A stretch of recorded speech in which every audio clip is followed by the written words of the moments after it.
is Kevin DeFord. It's a pleasure to host this debate. I would appreciate your forgiveness. I've never done this before, so we'll do the best we can with it. I do want to recognize those faculty who came out today to watch the debate. I appreciate you coming, as well as the deans and our interim president, Dr. Ray. So we appreciate you all attending. I do want to welcome you, and initially what I'd like to do is I'm going to invite Christian to come up and just say a brief word.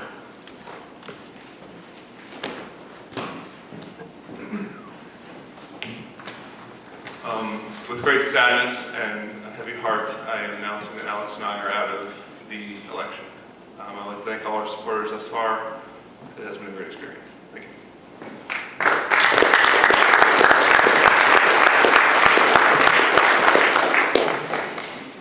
So I want to make a couple of comments before we begin.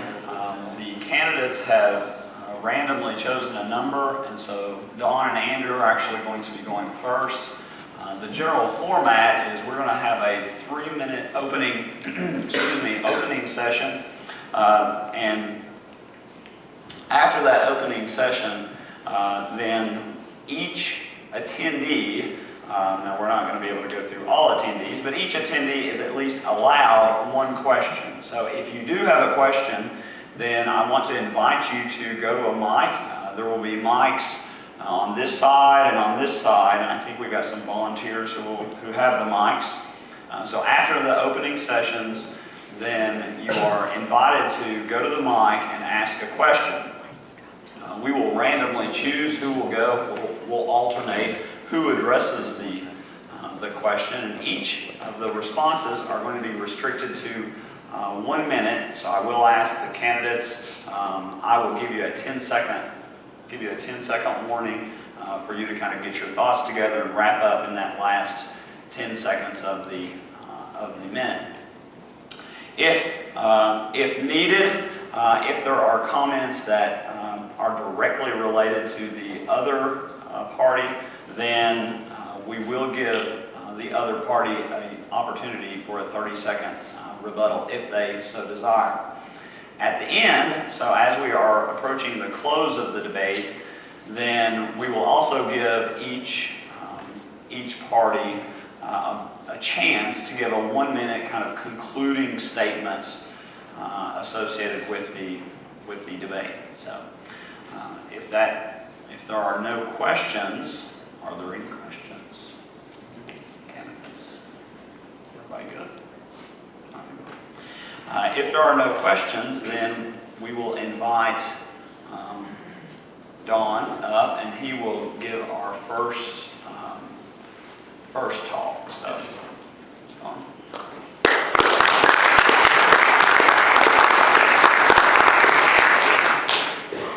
Fellow students, current members of the SGA, and present faculty, I thank you all for coming here this morning. It's good to know that even when we're not protesting, we can still support our school because of how much we love it.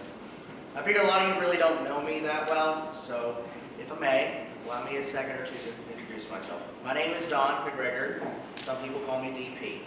I study music composition here at King, and I have a minor in security and intelligence studies. I am a commuter. That's probably why you don't see me very often on here on campus. My family moved here in 1995. At the time, Dr. Jordan had not been instated as president, and Dr. Ray was still pastor of First Presbyterian Church next door to my house. If you're wondering what that means geographically, yes, I grew up with King in my backyard, literally.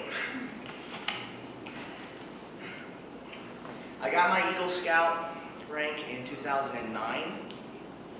I've always taken my morals very seriously. I value things like that. I started here at King in fall of 2011, and I intend to graduate in 2015 with Bachelor of Arts in Music. Now, you may be wondering what separates me from the lovely Miss Miller and Miss Pokoloff besides my beautiful beard.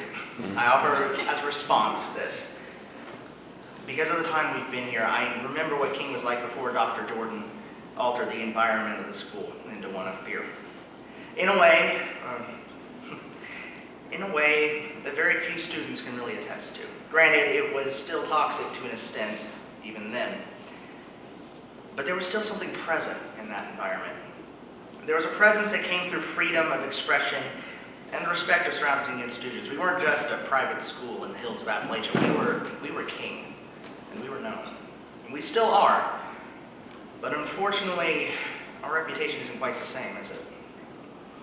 Those days, I'm afraid, are gone, where there was once a swimming pool and a 9-hole golf course. There are now the lower level classrooms in Klein and all the sports fields and student centers that followed. We can't really return to that, but of course, that's not what I'm here to accomplish. My intentions are to help reestablish a mindset that the school once carried, one that honors and appreciates the past, challenges the elements around it in academia, and embraces the future. I know that both of our respective parties are capable of leading, and both will be able to accomplish exactly what they set out to do.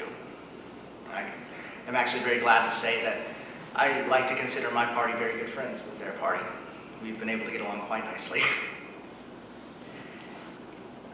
So in the end, the question you need to ask yourself through all this is, what perspective do I want my SGA president to have? Do I want one that understands the student dynamics? Well, it's kind of a toss-up. We're both very adept when it comes to that. We take passion in our school and in our students. Do you want a president who understands the heritage of King? I can speak for myself. I like to think that makes it a little bit easier to decide.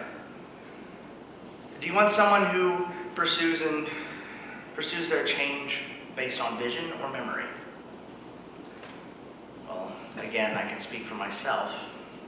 But in the end, this all has to be up to you. So as you listen, please think about this. Think about the perspective you want your president to have as we move forward. And again, I thank you all for attending today, and I hope that we can all continue to move forward to a better future for the school together. Thank you.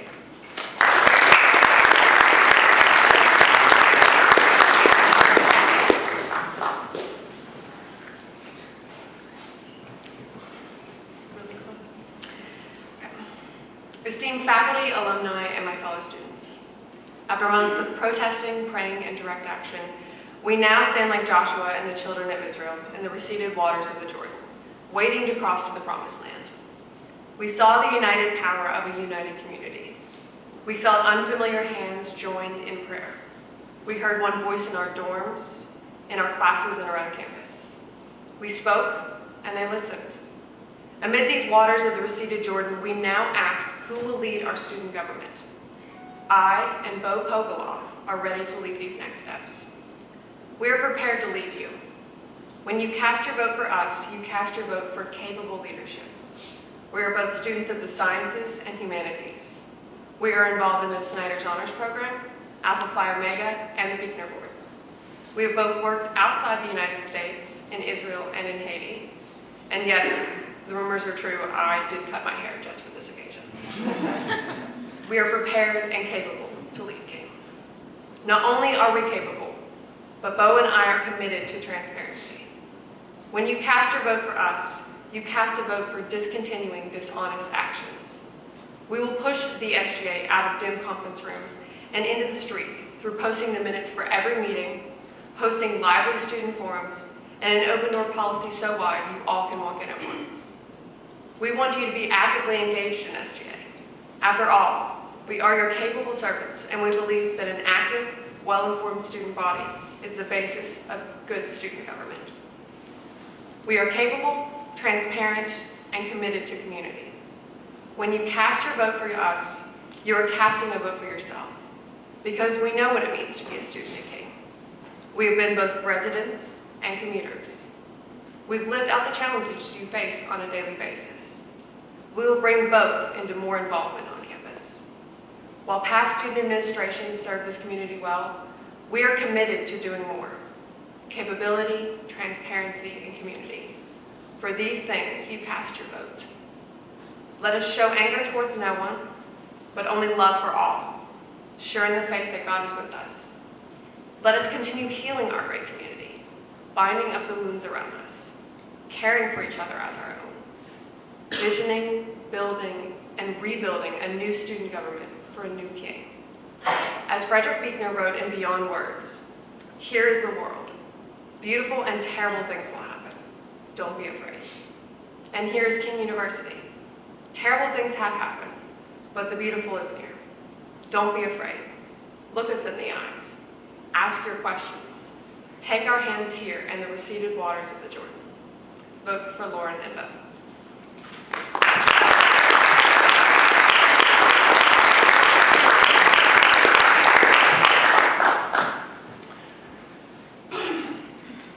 Thank you both parties. I do want to invite you now, if you have questions, then you are welcome to approach those of you. So we've got a mic here, a mic here, and if I'd ask you gentlemen to make your way to the sides, then if you do have a question, I ask you to approach the mic. Once you ask the question, then either candidate, either presidential or vice presidential candidate, are free to respond.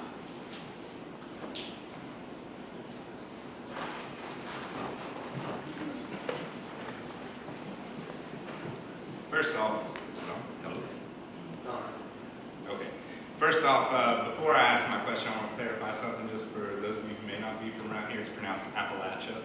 So, regardless of what you heard growing up. My question is basically what I want out of an administration is somebody who's going to be aggressive and engage not just the students but the faculty as well. So where do you find the line as far as being aggressive and then being passive to a certain extent? Let's start with, oh. Go ahead. Go ahead.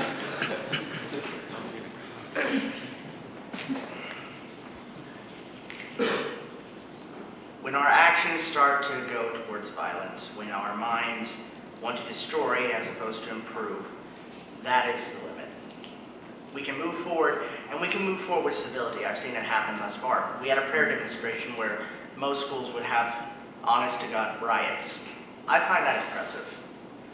So for me, it's once we start saying, well, let's have a Bolshevik-style revolution, that's probably where I would draw the line, personally.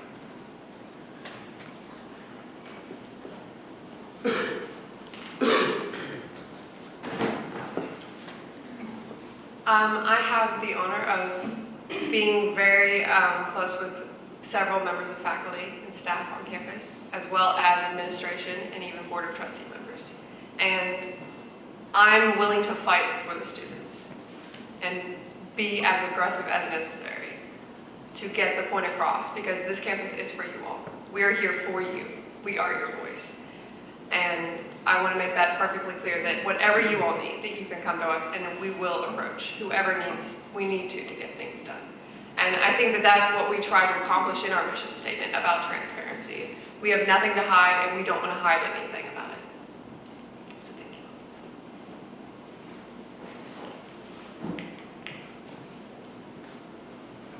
Other questions?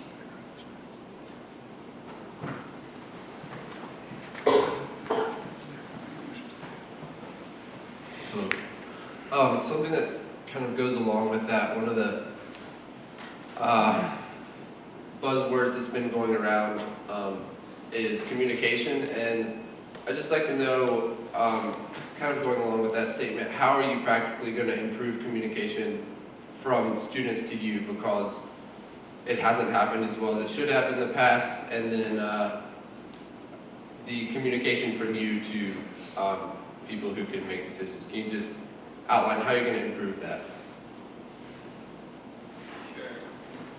I hate microphones, so I'm not going to use it. There's a lot of ways to do that. We've talked a lot of different ways. One of the main things is trying to use the social media, being involved when we were not asleep. I saw the power of that and how I can get people involved. We want to post all the minutes from the faculty, but also have polls on there. So if there's an issue, that you can take a poll and say, hey, I agree that we need to put the money into the fine arts building, or no, I think maybe we should put the money into the fields. That's one way to do it. Another thing is these student forums that Dre started were very effective in communicating between the administration and us, directly fielding questions. That public forum needs to continue. Just because Dr. Jordan's gone doesn't mean that communication shouldn't be going on directly between you and the administration. So those are a few specific things. There's a lot more, but I only have about a minute to say. If you guys have any more questions about that sort of stuff, please come to us, because we have a lot of ideas on how to do that. Thanks.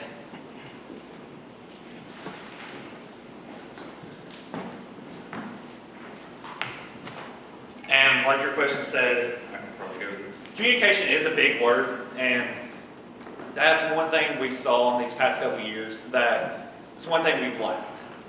One thing I want to say is that from the students to us, you can come talk to any member of the SGA about anything going on. Yes, we all do look really scary, and yes, most of us do have beards and we are terrifying, but that office is always open. All of us are always around campus, and you can talk to us.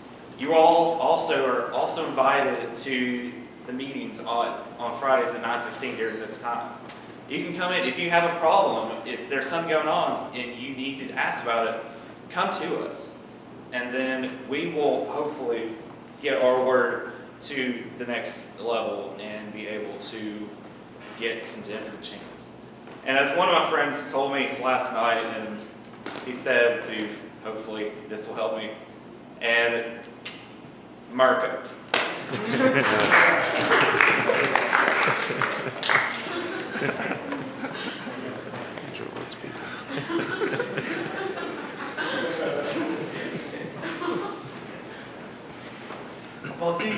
Both of you party. Both have great ideas, but you're not going to be able to do it without funding. So how are you guys going to get the funding to be able to do your ideas?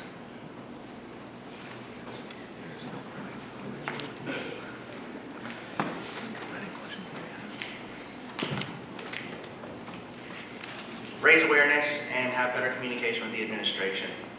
Keep an open mind, keep the conversation going. The more we discuss, the more we debate, the more we communicate, the more present we'll be, and the more present we'll be, the more likely they will be to collaborate with us.